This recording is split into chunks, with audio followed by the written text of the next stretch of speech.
A very long time ago, I got a tattoo on my thigh. I still have it. And it says, Indelible Rouge, Barbaric Necklace. And the reason I got that tattoo was because I really felt like something about it spoke to the way I am and also to the way that I want to be. And it's actually a line from a book called Henry and June by Anais Nin, which is an account of her love affair with both Henry Miller and his wife, June Miller. And actually, what happened was, at one point, Anais Nin was reading what Henry Miller was writing about her in his journal, and he had written about her, Indelible Rouge, Barbaric Necklace. And I remember reading that and thinking, damn. Like, first of all, for anyone to write that about you, Indelible Rouge, Barbaric Necklace, it's beautiful. I thought it was beautiful at the time. But also, the reason I got it tattooed on me was because I think I really got that necklace part. Baby cakes. Jewellery is honestly one of the things that I have had the longest aesthetic obsessions with and being deeply, deeply into since I was really, really young. There was just always something about what somebody would choose to wear around their neck or on their finger, or a brooch that they would wear, that would be fascinating to me. And even if it wasn't particularly something that I would wear, or, you know, it wasn't sparkly in the way I liked, or it wasn't shaped in the way I liked, I wanted to know what it meant. I wanted to know what the meaning was. And sometimes it would just be that, like, somebody bought it for you for Christmas, and so you wore it because it was Christmas time and you wanted to be polite or whatever, and maybe you liked it and maybe you didn't, or maybe you weren't bothered or whatever. But to me, I don't think I could envision a world, even when I was really young, where you would ornament yourself in a way that wasn't incredibly ritualistic and meaningful and could be potentially really potent and powerful. And I remember I would go through my nana's jewellery box. I loved my nana's jewellery box. I still remember the feeling of opening my nana's jewellery box, what was in it, where it was, how everything was organised and arranged. And I loved playing with the jewellery. And the best thing about playing with my nana's jewellery was that she did not have pierced ears. So all of her earrings were clip-on. So I could walk around in the earrings when I was a kid, which was amazing. My relationship with jewellery has always had, a very ritual and a very astral relationship as well. So I've always seen people in the astral, for example, or been in situations in the astral where people have been ornamented in a certain way with their jewellery. And I don't have any cultural reference for what that means, but I am looking at it and I'm kind of feeling into what it's supposed to mean about the status that they have, or about whether or not they're friend or foe with me. And I've noticed that a lot with, like, entheogenic adventures that I've had and dreams that I've had. I've noted very strongly that I will meet, like, a chieftain and he'll be wearing a specific kind of feather necklace, or, you know, I'll meet this woman and she'll be wearing this specific sort of, like, really severe metal necklace, or a very specific kind of ring that I've never seen before. And I will always be thinking, okay, there's meaning in that, there's power in that kind of thing. And so I suppose it was only natural that I brought that into my own witchhood, and I started to really think about power jewellery, and I started to think about what that meant. And of course, I also started to bless and consecrate and charge up my friends' jewellery. So I would sort of, if there was a ring that my friend always wore, or if there was hair jewellery that my friend always wore in his dreadlocks. These are two examples from my teens where I kind of, like, powered up those things, or I gave gifts of jewellery that had already been blessed and, really laden with intention. So that was really cool. And then I did love playing with my mum's jewellery as well. I loved the more fun aspects of my mum's jewellery, because my mum kind of ran between two extremes. She had the sort of yellow, loud 80s parrot earrings that were really popular, but she also had kind of like glitzy spider brooches and stuff like that. So I think I got a lot of my influence from that you could actually team the two and bring them together. I was always really interested in the use of jewellery as an emblem, or as, you know, some kind of belonging, showing what class you belong to, showing what music you love, you know, showing what bike club you were into, showing what town you were from, that kind of thing. I was really interested in like enamel pins. I was interested in grills. I was interested in, you know, any way that you could basically make yourself shiny and make a point. I wanted to understand the point. And I might not necessarily like co-opt the point and make it my point, but I've always been maybe geeky. You know, there's been a little bit of a nerd in me about jewellery, and I've always been interested in someone who is prepared to wear something bold or something different in a room where no one else was going to be wearing that, and that just simply wasn't going to be what was going to be inside the standard uniform of that room, and they didn't care and they walked into that room anyway, and jewellery is a big part of that. So I don't know how much I managed to get across in this video about the way I use my jewellery as a part of my witchhood, because I was also kind of like organising my jewellery. So I was being quite practical at the same time, and I was getting excited about pieces that I wanted to show you. So it might not be actually necessarily the useful video that I was hoping that it was going to be. But nonetheless, if you're interested in looking at jewellery, and you know, I guess if you don't mind listening to me harp on about my jewellery for a while, then I hope you enjoy this video, and I hope you enjoy the afterthoughts segment if you are a patron as well. And yeah, let's get into it.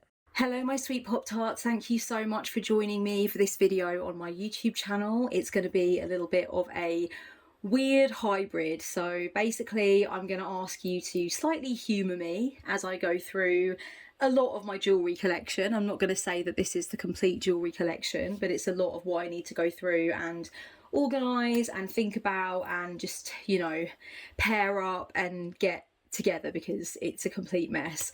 But I also am tempted to say that it is a housework ramble, because I am indeed doing a form of housework.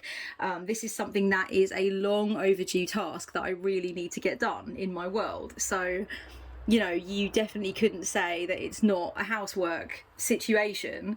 The reason I'm hesitant to call it a housework ramble though is because the housework ramble rule, and if you've never been here before and you do not know, the housework ramble rule is that when you watch a housework ramble on my channel, you also get on with some housework and we do housework together.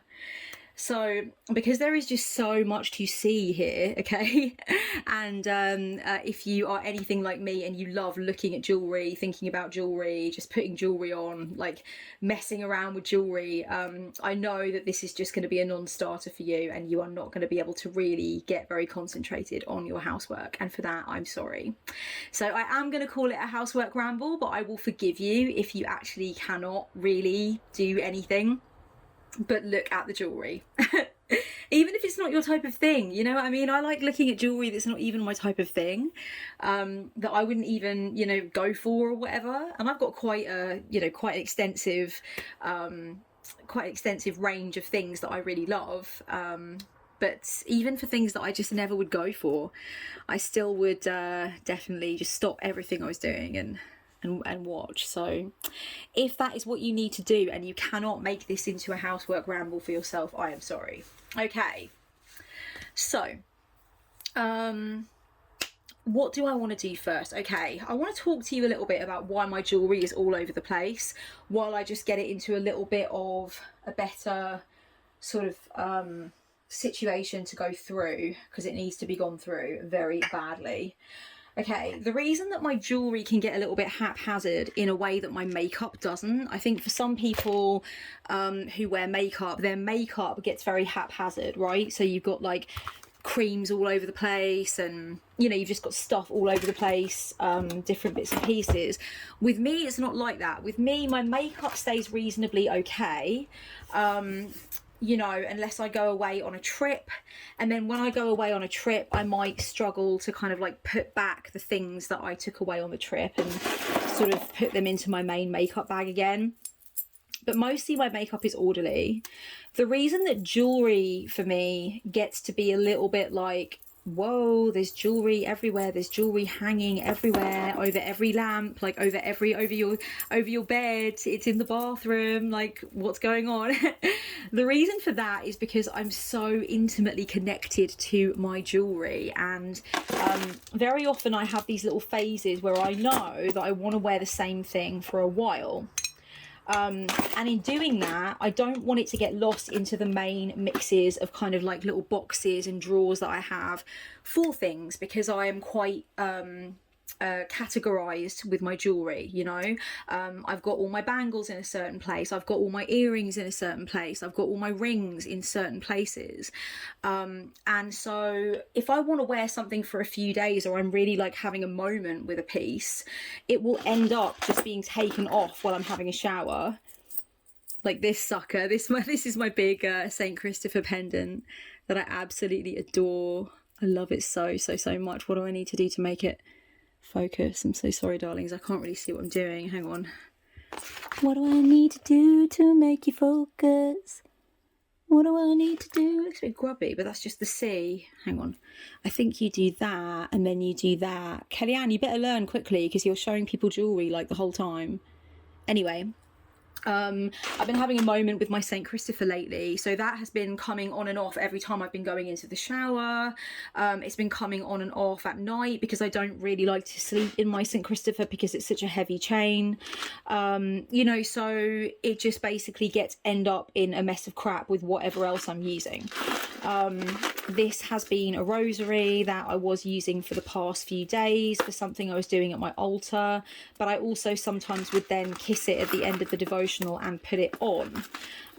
So that has ended up in this big kind of like, do you know what? I didn't actually think it was as bad as this before I started filming. I'm kind of embarrassed.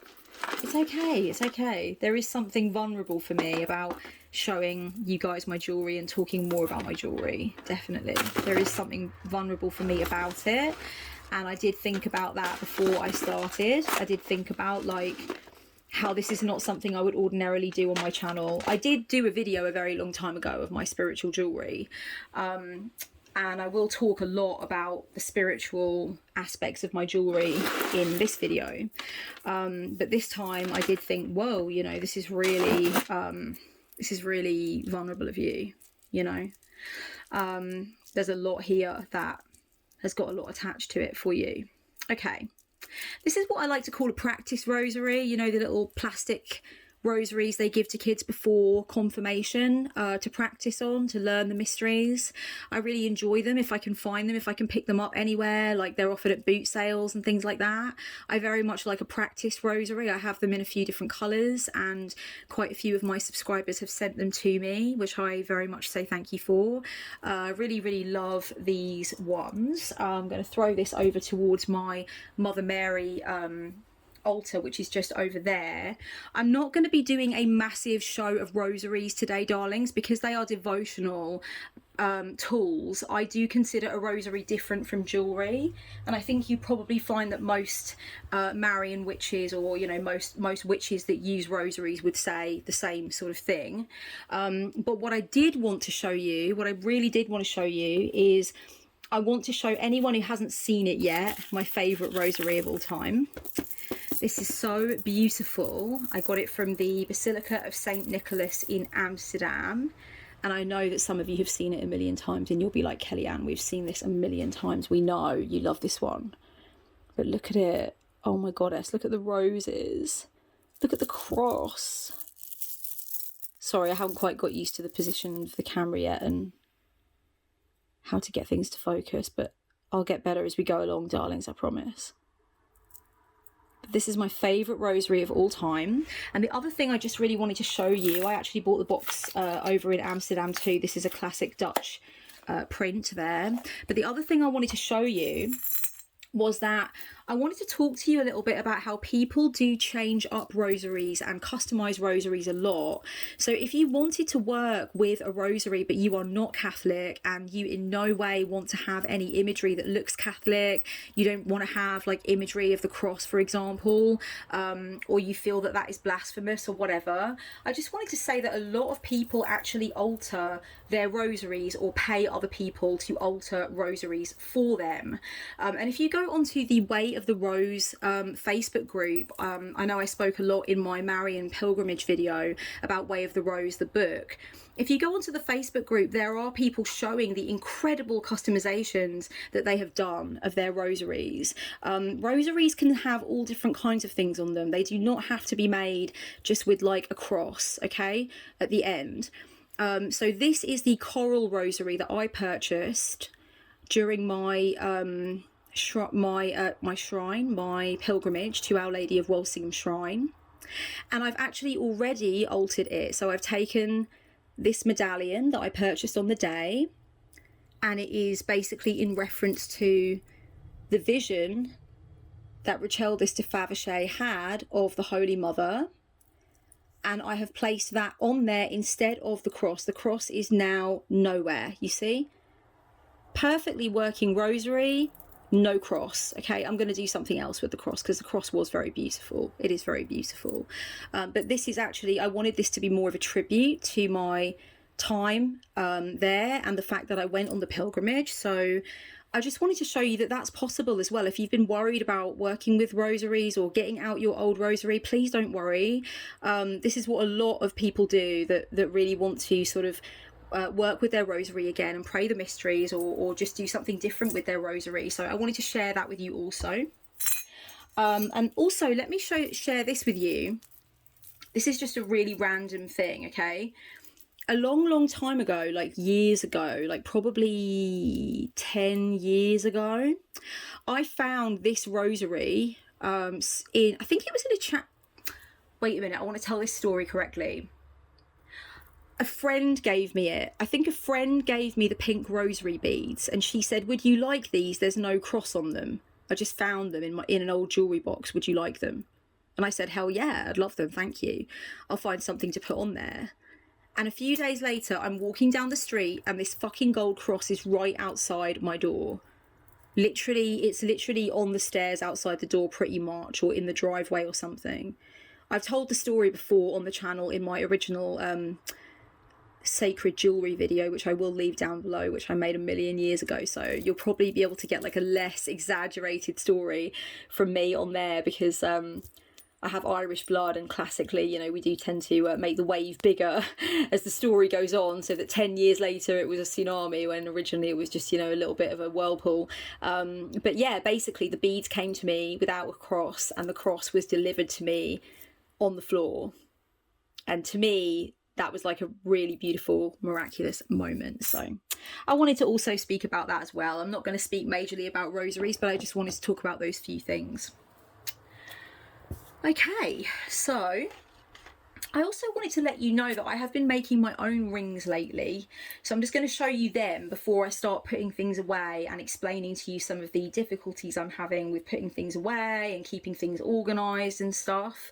So hang on, let me have a drink. One thing I really wanted to talk to you guys about actually as well, right at the beginning of this, was the inner child aspect of things for me. And I will go over that, you know, in a few different ways. But one thing that I really wanted to say was that I've really been wanting to make my own jewellery for a while.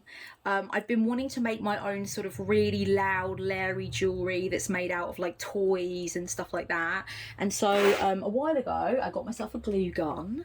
Got myself this little glue gun here, my very first glue gun, and I love it to bits.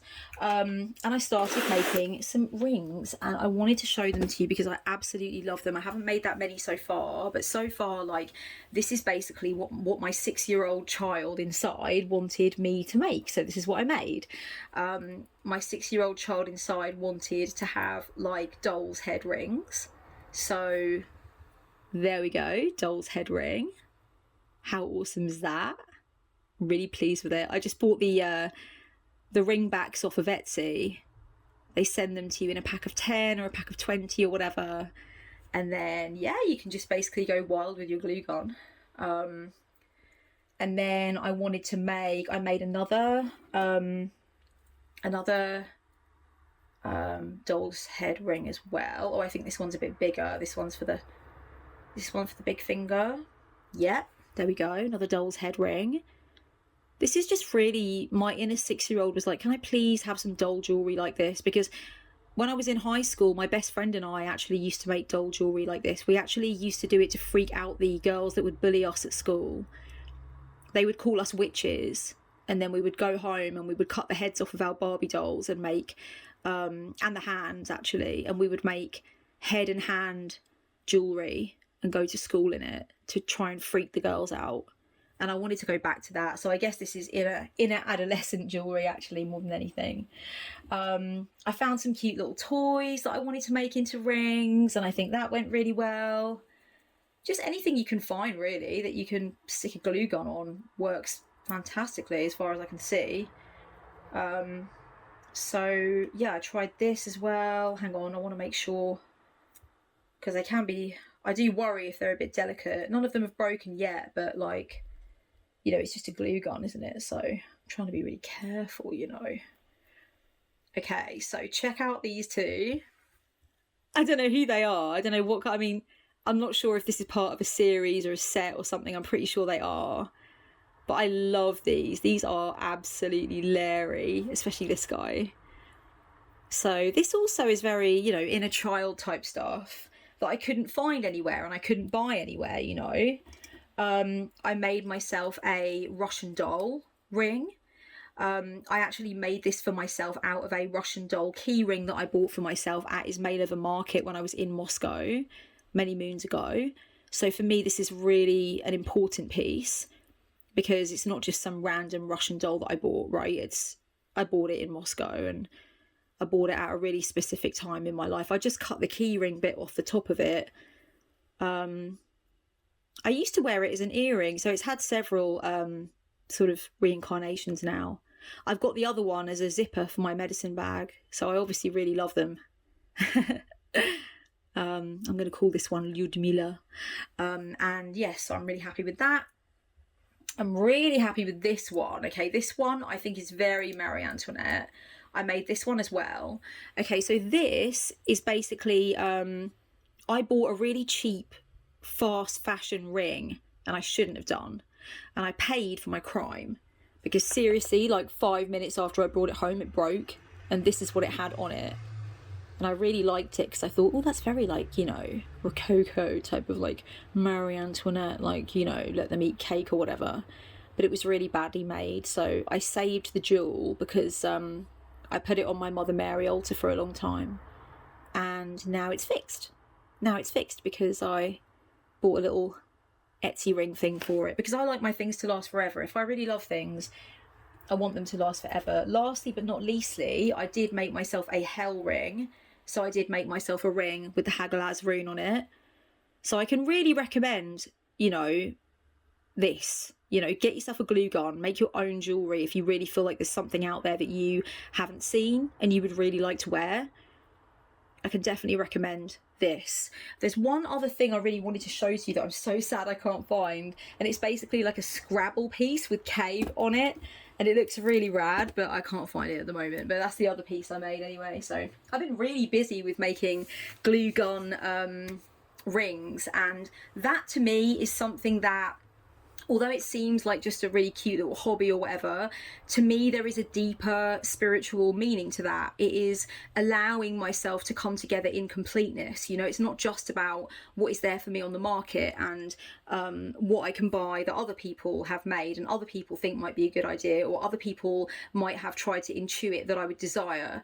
It's about me asking myself inside, like, what do you really want, and what are you maybe not seeing, and what can I give to you as your parent and as your ally, and how can we have joy and fun for you, you know? And apparently my inner child said, I would like rings with dolls' heads on them, please, mother. So that is what happened. So yeah, I just wanted to let you know that I have been artsing and craftsing. And the next thing I'm going to do, literally the next thing I'm going to do with my glue gun, babes, is I'm going to make a few hair pieces.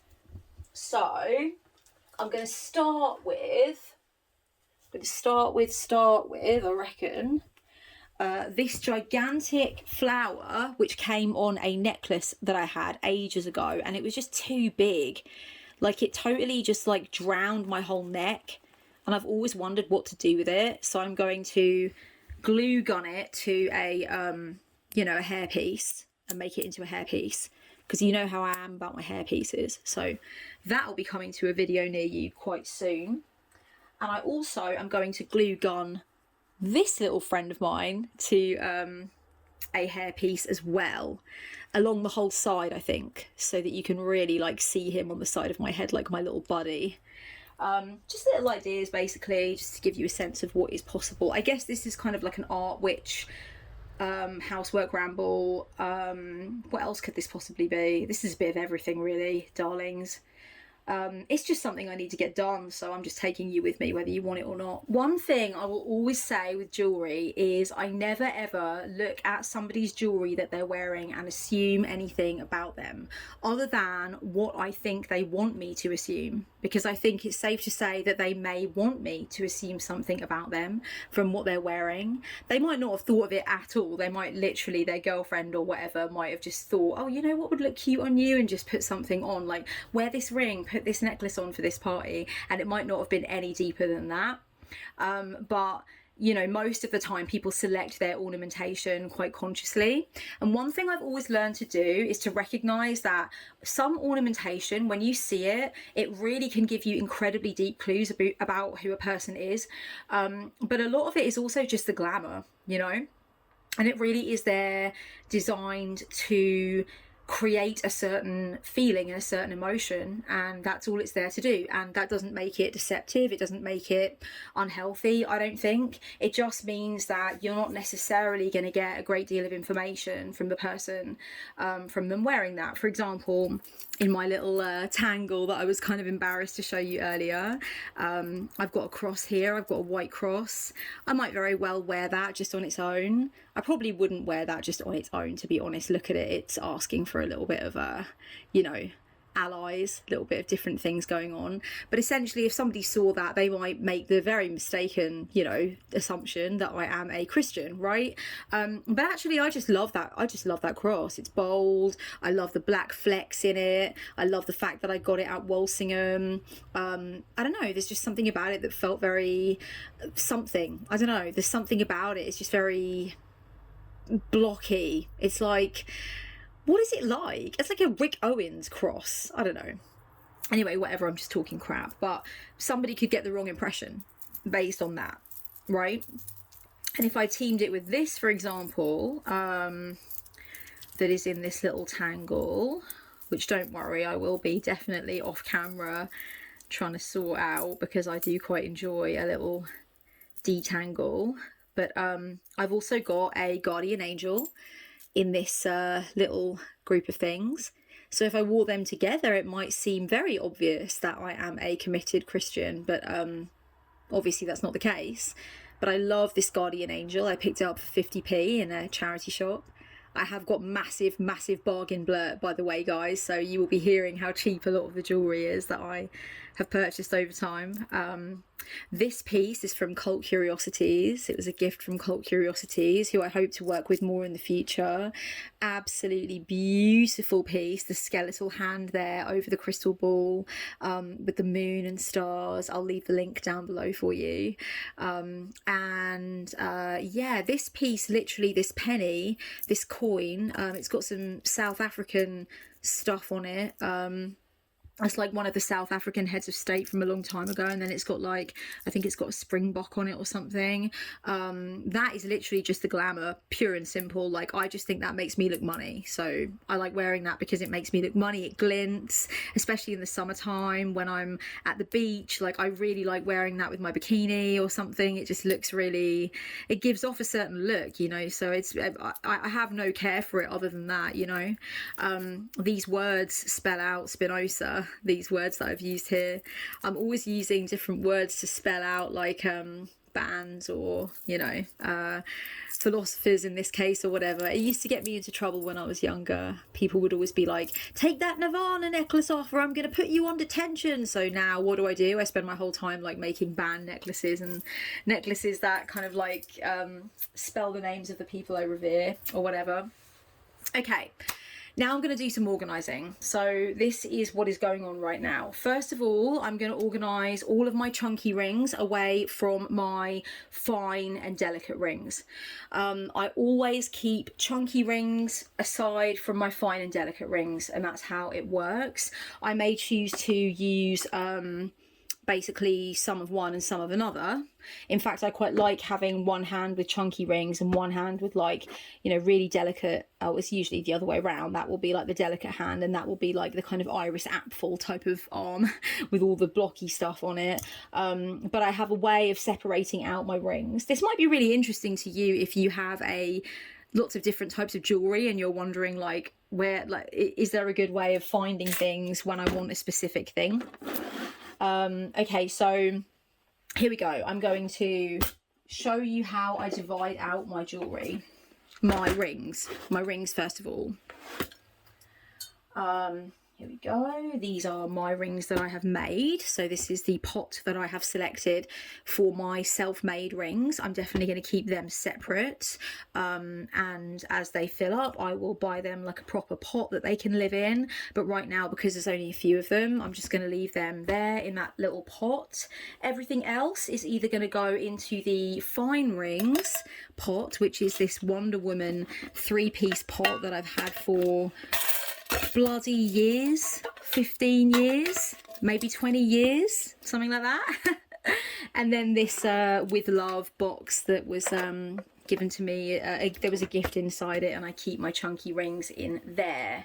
So I'm just gonna basically go through, see what's what and see if I can get a little bit of a handle on things. Okay, right, all of the stuff in there, yeah, that's basically my very, very thin stackables that I like, you know. I'm not really sure whether or not that is that's a chunky ring, isn't it? Yeah, that's a chunky ring. We'll take that over into chunky ring territory. These are my chunky rings. You will have seen these time and time again in videos. And many of these I have had for absolutely ages and ages and ages. I show my jewellery the ultimate love. I'm obsessed with my jewellery. This ring I've had for well over 15 years. It was just a tacky little fast fashion piece that just stood the test of time. Same with this one really, my fake pearl ring. Yeah, I just love them. Love anything like this.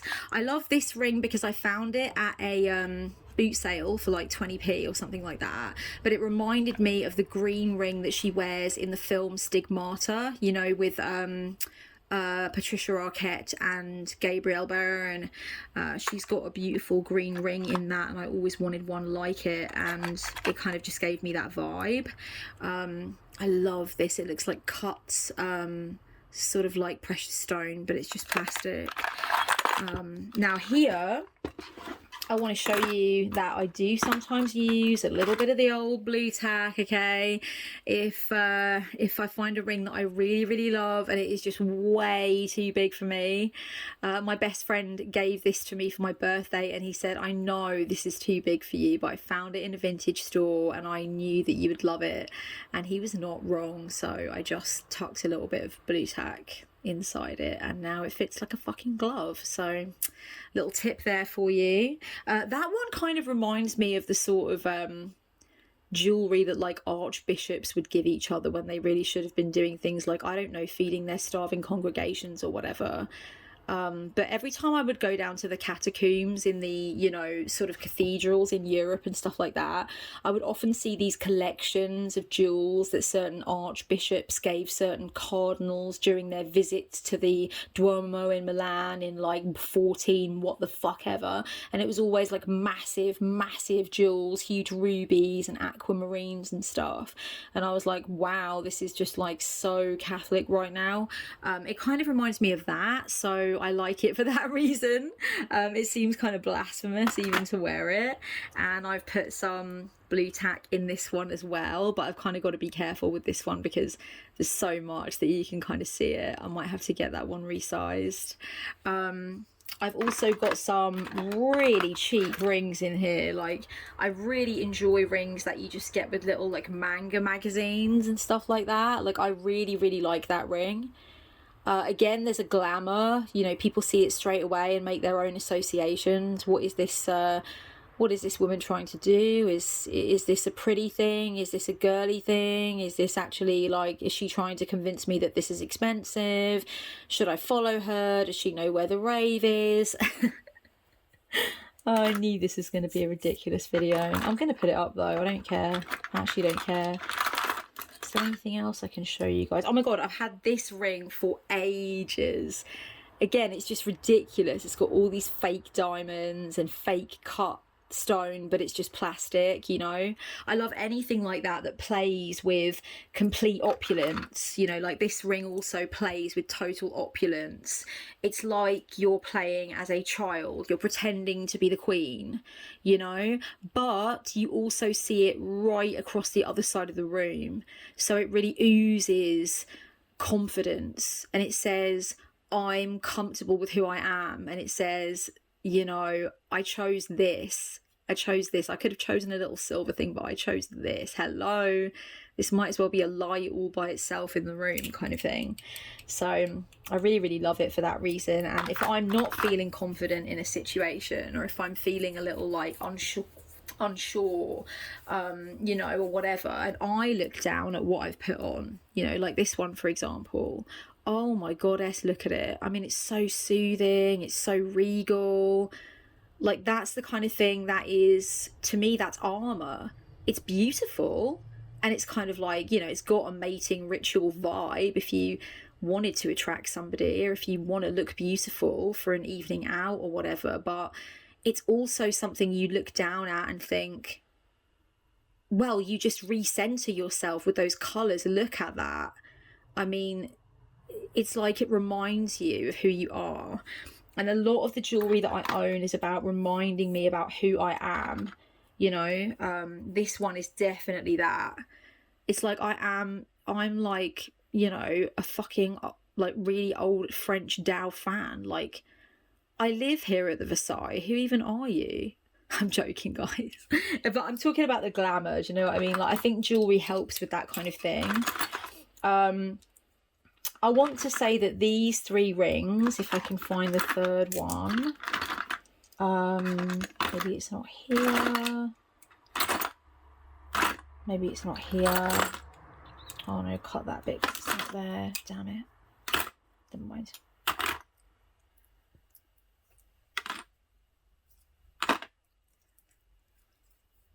This particular ring, obviously it's got a beautiful like stag's head on it with the antlers. I've had it for a really long time. I can't remember where I picked it up. This ring is such a power move for me. I have to be careful if I'm wearing like cardigans or some kind of complicated beautiful tweed coat when I take things on and off, that I don't get the antlers stuck, but I'm kind of pro with it now.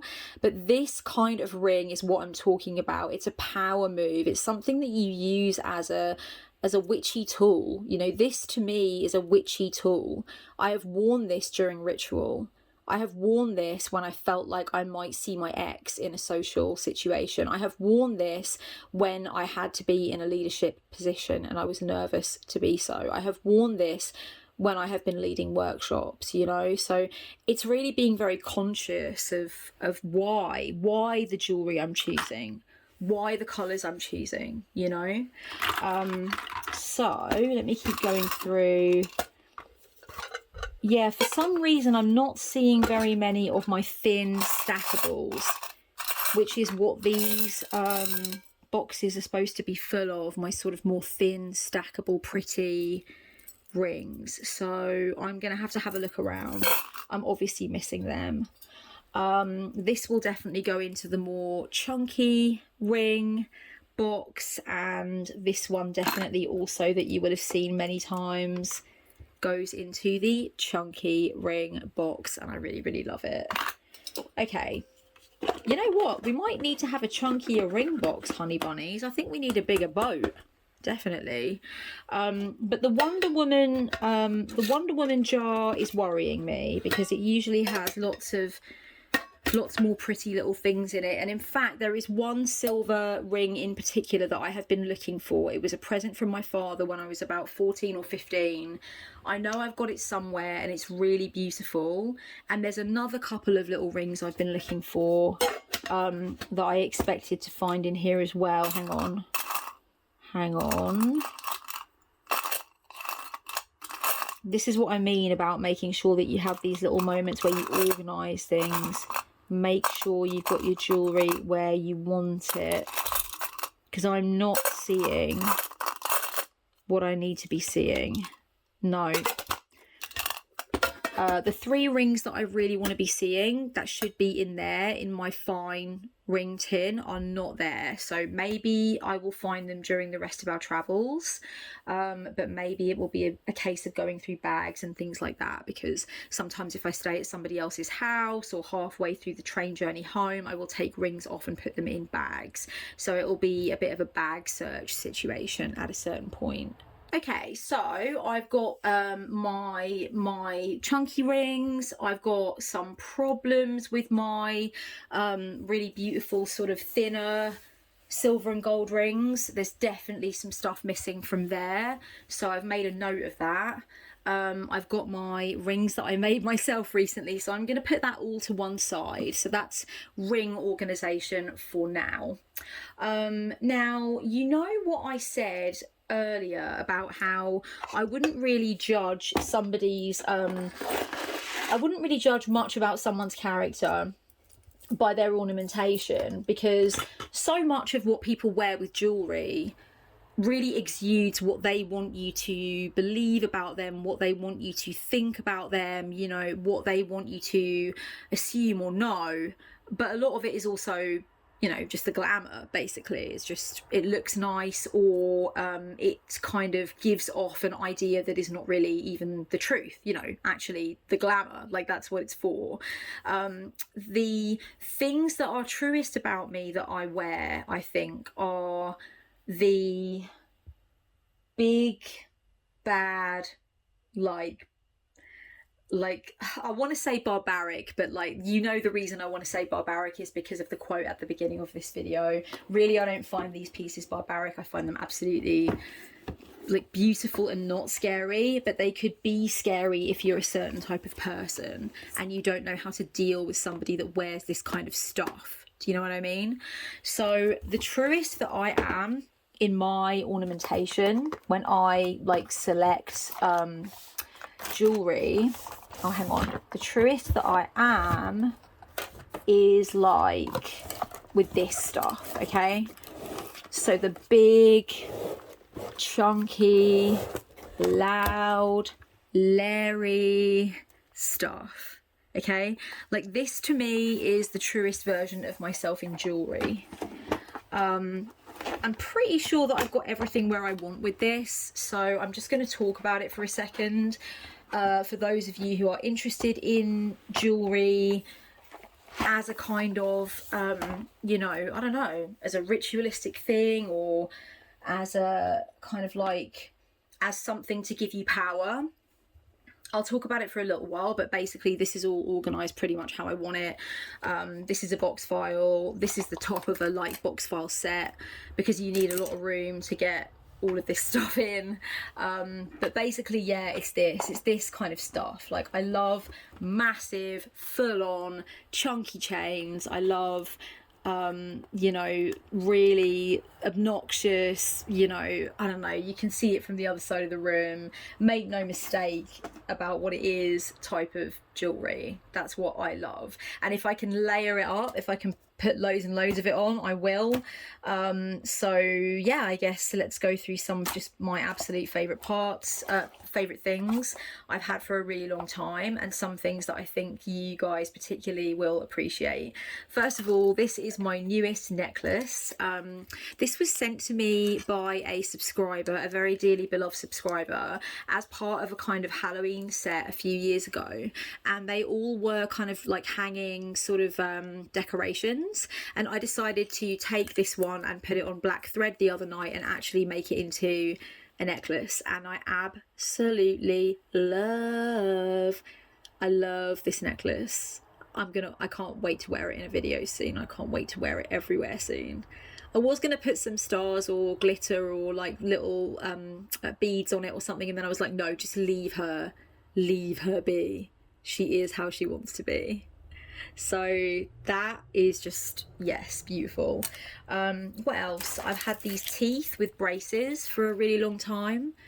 I really enjoy jewelry like this. It's just it's funny. It's kind of it kind of references a few different eras.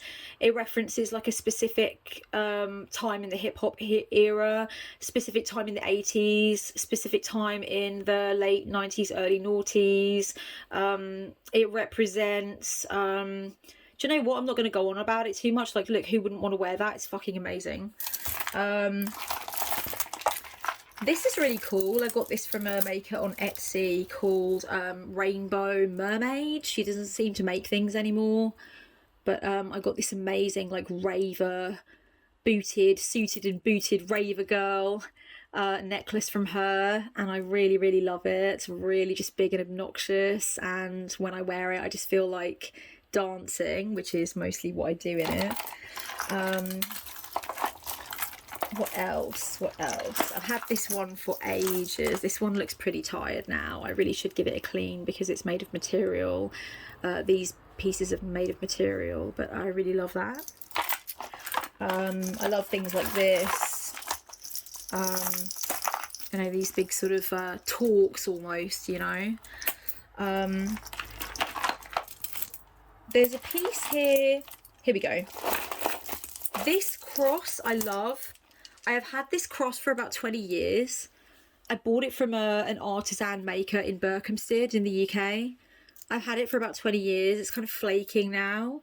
But it was just I'd never seen such a bold, modern, like out there, in your face cross before. I was a witch at the time, but I wanted to wear that so much. It was just so, I mean, look at it. It's just iconic. And who would, to me, it was like, I don't care if somebody thinks I'm a Christian from wearing that, or if they, like, that is iconic. That's I mean, the shape of the cross is iconic, but look at the way that has been done and the size of it.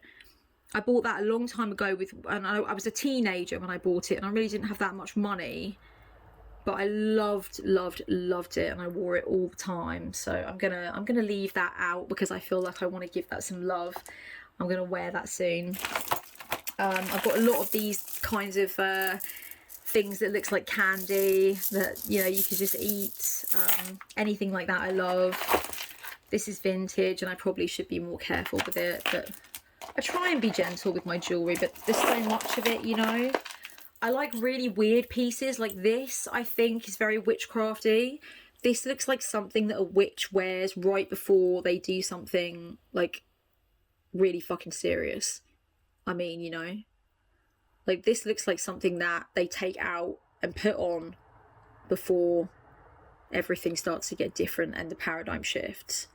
So that's why I bought that. I saw it and I was like, I took one look at it and I was like, that should belong to a witch. And the witch it should belong to is me. Okay.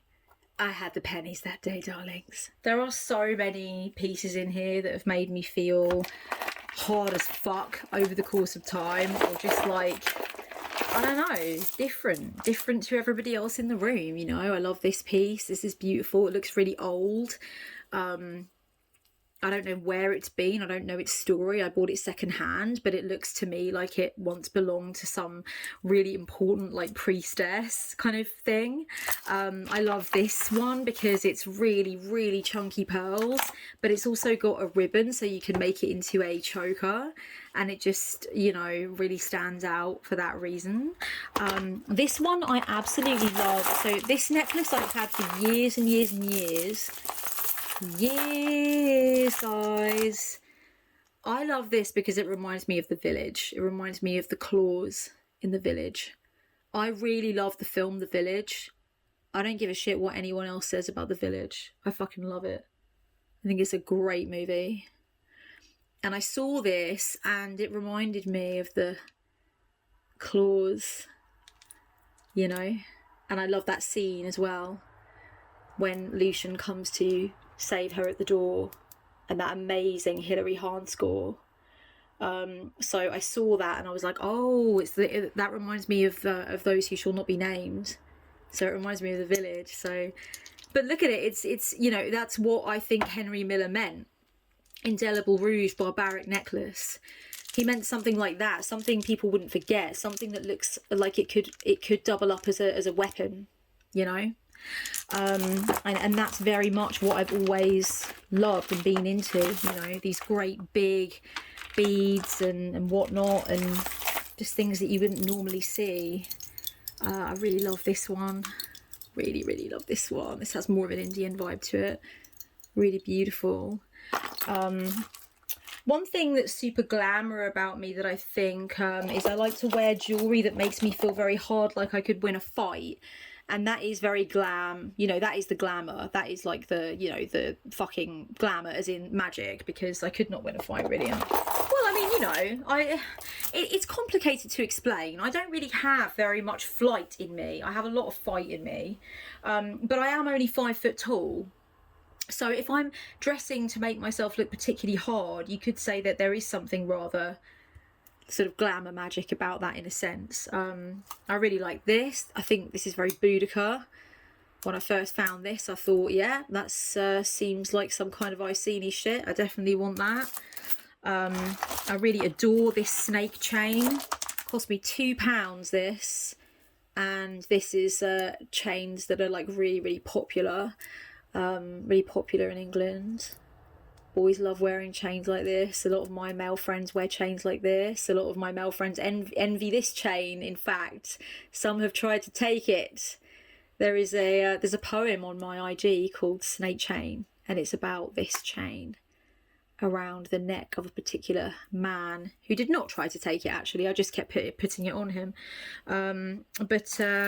Actually, there's one in here that he gave me that is very similar, that he used to wear growing up. So when he was a teenager, he wore this similar kind of thing, you know, that very sort of snake chain vibe. This is very popular in the UK, you know, on the drum and bass scene, where I'm very much comfily ensconced. I would definitely wear this to a D&B event. I would definitely wear this to a festival. And it gives you a certain feeling. It gives you a certain feeling of like, don't touch the chain. All right? Don't touch the chain. Give me some space. Give me some room. Where's the bar? Okay, I've got a client, so I'm going to come back and talk some more. But I think in terms of showing you sort of what I think are the most authentic. Oh my God, how can I forget this piece? The skeleton hand. There's just loads of pieces like that in here with just these really outrageous, you know, things on them. Oh, there's a ring in there. You know, lots of different pieces like that. As far as that, I think I've shown enough. But yeah, that's where I feel most at home, and that's where I think you can learn the most truth about who I am as a person via what I actually, you know, wear around my neck. This is the first necklace I ever bought with my own money when I was like 13. So you can see where things were going, right? You know. Who else loves all this chunky shit? Let me know down below in the comments. Okay, so what's next? Just to say, now you've seen all of my sort of really chunky out there pieces, or a lot of them, if you ever look at something like that and think I could never wear that, but I would really want to, then, you know, please do. Please don't die without ever having worn something like just daft. Anyway, let me know about how your sort of jewellery, what's the word, jewellery sort of journey has gone. Pretty soon I'm going to get into the earrings. First of all, I just want to let you know I do keep a lot of this, you know, this black thread, and that's in case I want to make a choker. And I usually keep it here in my pendant box. Got a box here full of pendants. I've had this jewellery box for a really long time. Absolutely love it. And it is really stuffed now with different kinds of pendants. In fact, I might do a little afterthoughts video for the patrons amongst you. So if you know that you're in one of the categories that gets afterthoughts videos and you would like a few thoughts on what some of these pendants mean, what they mean to me, where they come from, that kind of thing, you know, definitely, hang on, definitely come along and have a look at that, because I'll definitely give some stories about where some of these come from, and some of them have very old stories. They've been with me a very, very long time, and I've worn them many, many times. Others I haven't worn that often, but they just really mean something to me for some reason or another. And so yeah, there's some crystal stuff in there, there's some really weird stuff in there, all kinds of little things. There's an alien in there. Little dummy. So yeah, if you want to get a little bit more into some story time, little Kellyanne Maddox story time, then we definitely can do that. Look at that big bag of suckers, and every single one in there is pretty important, to be completely honest with you. They all have their own really important little story. Obviously these kinds of things are much more delicate and would usually be placed onto a delicate little chain, somewhat like this one that is currently sitting in my little nest. I'm sorry if this is stressing out any Virgos or Capricorns, but this silver chain that I'm showing you now, this actually usually lives in here, because it's usually what I would put any sort of delicate little pendant on. It's really stood the test of time. It was given to me by someone who's not in my life anymore. But when they gave it to me, it was just this really important time and this really beautiful gesture, and so I always kept it, and it always meant something to me, and it's always actually beautiful. It's real silver, like it's you know, it shines up so brightly when you clean it. So I usually do leave it there, and then I just keep all the different pendants. Look at that, it's a razor blade pendant from when I was a teenager.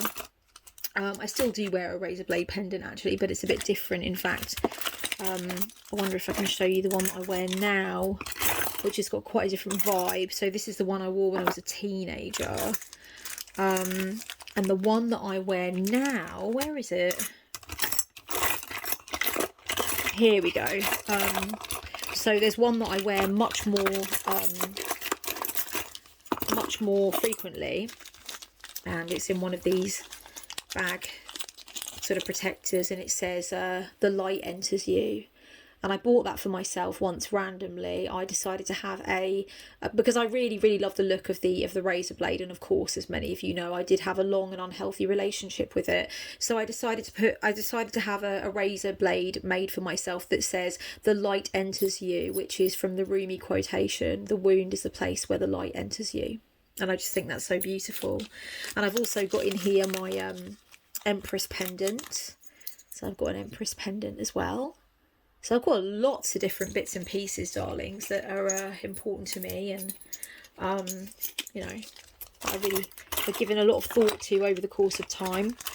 But yeah, definitely some big emotion in that bag. So I'll definitely open that bag over on Patreon, just to, first of all, to stop the size of this video from being just too damn long. And second of all, just not to embarrass myself in front of the whole of the internet, but only amidst those who pay for me to be embarrassed. Come and pay, roll up and see me be embarrassed. But yeah, that's my my pendulum box. Pretty happy with that. That's going back where it usually would. Okay, so the main things that I want to sort out now are my bangles, and basically by the end of this we're going to establish that I have too many. That's basically what's going to happen. And also my earrings. So let's see if I can go ahead and do just that. Here's a couple more of my chains that I've been wearing a lot recently. The Mother Mary medal from the Shrine of Our Lady of Walsingham. I will keep that out, but I will ensure to just pop it on one of my little trays. I've always got these little trays. I popped the disaster one on the lemon tray, and I've put the medal on the watermelon tray, and I've got this lovely little piece here that I also have had for a very long time. It's just a way of putting little pieces of jewellery around that I know I'm going to need again soon, or I'm kind of like having a relationship with them at that point or whatever, or maybe they're being charged up for ritual. A lot of little plates and sort of dishes and stuff are really useful for if you are using your jewellery for ritual, you know, charging it up or whatever, getting it ready for the big time. One thing I want to say before I go on a mad dash to try and pair up all of my earrings is that I do have this incredible pendant that was made for me by the artist Ana Tourian, and of course it is hell, and I wear it once a year, every year, and of course it's the night of Samhain. But I really couldn't walk around wearing that. I mean, to me that's just a piece of art. Look at it. Isn't it just absolutely sumptuous? It's one of the most beautiful gifts anyone's ever thought to make for me and give to me, and I'll keep it forever. It's gorgeous. All right, let's get some earring action on the go.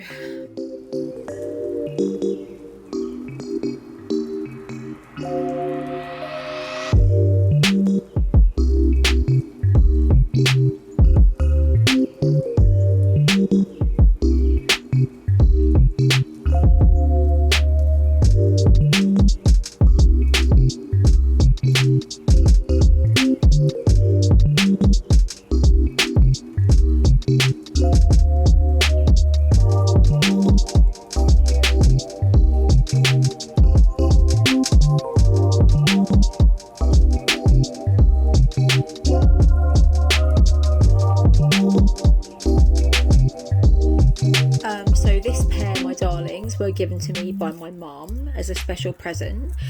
She described them to me as power earrings when she gave them to me, and I often wear these when I am doing spells or rituals, if I can gently get them out. Oh, they're stuck on the thingy, hang on.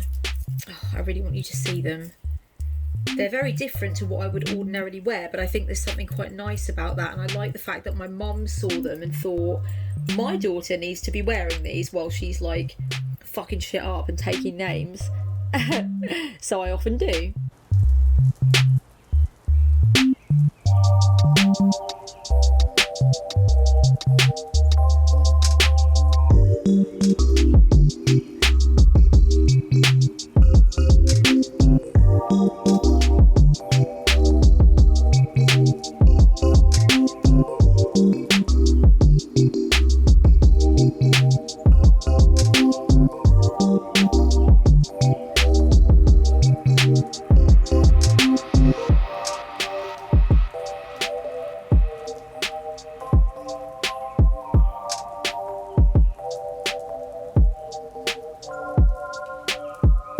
Basically what I've gone for, darlings, is these are the delicate sort of studs, and they all stay together as paired up as they possibly can be, and just the really delicate little earrings there that I like to wear because I do have studs up both ears as well.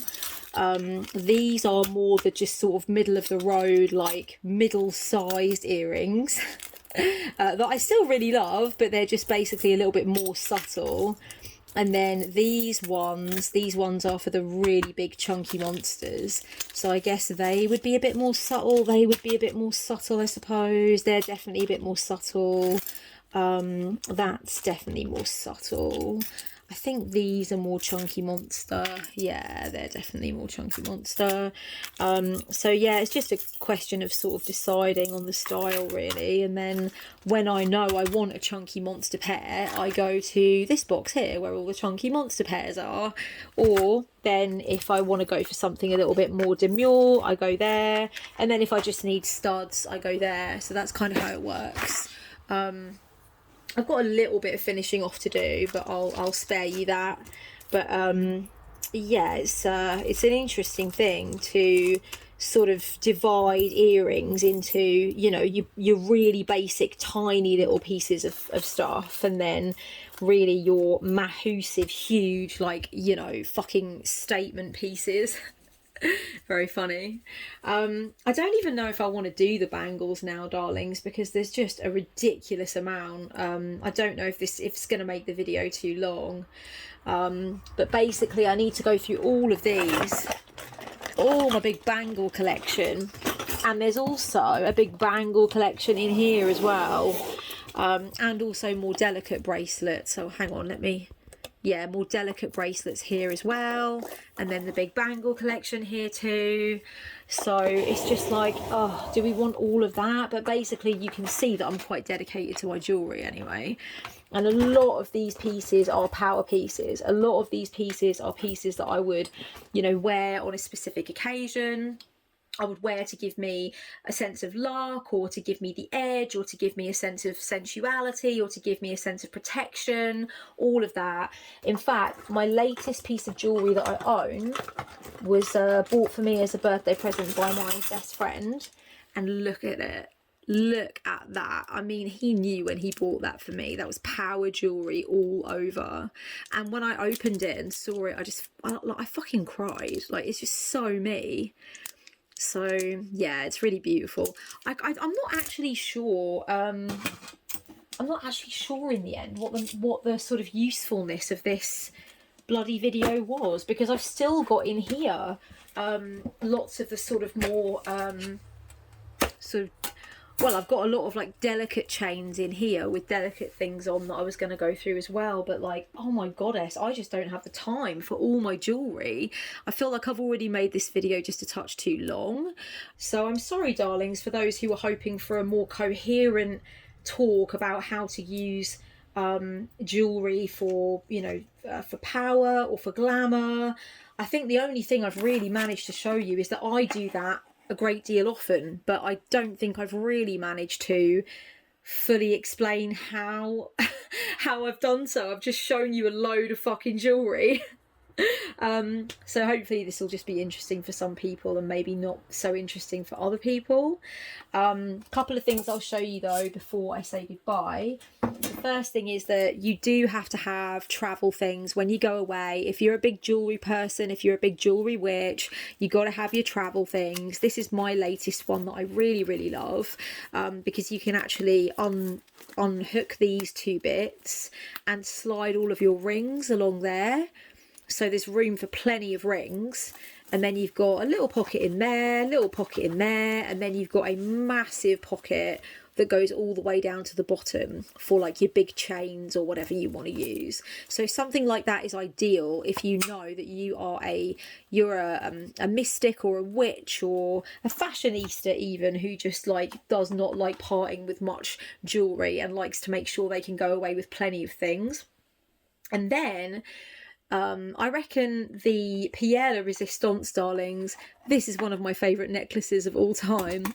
It's called Tripping Balls, and it's basically the molecular compound or the molecular structure or whatever you want to call it for DMT, LSD and psilocybin. And ain't that just a beaut?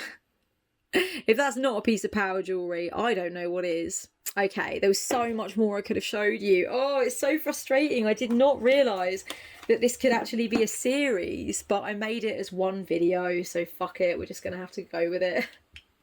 Okay, my darlings, let me know all your thoughts and feelings down below. Even if you think that I'm a like wild hoarder and I need to get rid of half this stuff or whatever, I won't care, I won't mind. I love my jewellery, so just say what you want to say. But if you have feelings about jewellery, if you have feelings about, you know, like certain jewellery that you feel amazing in, or certain things that you know are power pieces for you, let me know. And let me know how you feel when you go out shopping for jewellery. Do you shop for jewellery? Do you tend to find that people buy you things that you prefer more than the things that you choose for yourself? Are you going to get yourself a glue gun and make yourself some rings now that you've seen what I've managed to achieve? Let me know it all down below. Okay, and come over for the afterthoughts if you are on Patreon. Much love.